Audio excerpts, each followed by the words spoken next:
guys! Welcome back to my channel. So today, pupunta tayo sa Tagaytay. At ipapakita ko sa inyo ang alternate or fastest route papunta doon.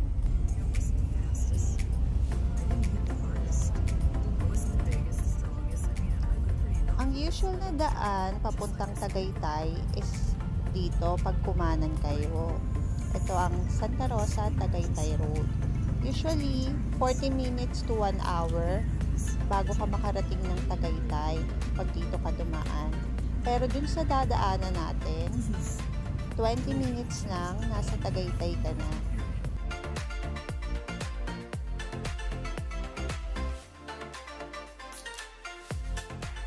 So, it's 7:30 a.m. At nagkalat na yung mga bikers dito sa Nuvali. At ang daan nga natin paakyat ng Tagaytay is through Kasile. Walang traffic doon at itong mga bikers doon din sila dadaan. Makikita natin mamaya kung gaano sila kadami. So, andito pa tayo ngayon sa Soledad. Ayan. Every weekend, ganito kadami ang bikers dito na paakyat ng Tagaytay. Dito sa dadaanan natin, kailangan lang dahan-dahan tayo at maingat dahil sobrang dami talagang bikers dito. Halos sinakop nila yung isang lane. Ayan, makikita natin. Ayan, kung gaano sila kadami. Ayan. So, yung isang lane talagang yan, puro bikers. So, kailangan dahan-dahan tayo. Puro private vehicles lang rin ang dumadaan dito. Kaya naman, mas mabilis talaga paakyat ng Tagaytay kaysa dumaan kayo dun sa kabila, sa Santa Rosa, Tagaytay Road. Mga bus at jeep kasi ng mga dumadaan doon. At pag ganitong weekend, sobrang dami talagang umaakyat ng Tagaytay. Kaya, aabutin ka talaga ng 1 oras kapag doon ka dumaan.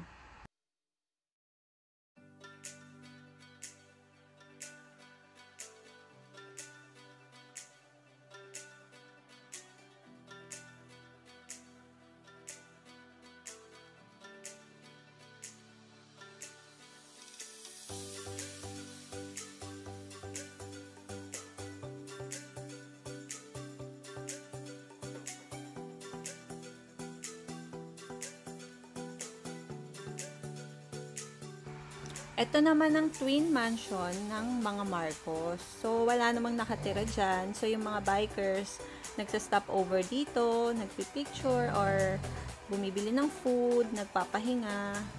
Yan. Magbe-breakfast naman muna kami dito sa Cafe di Cabuyao.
At nandito na kami ngayon sa Tagaytay. Nakita niyo naman yung dinaanan natin. Walang ka-traffic.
Andito kami ngayon sa Crosswinds at magpi-picture muna kami and maglalakad-lakad kasama yung mga kids.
Andito naman kami ngayon sa Ridge Park. Dito kami magla-lunch.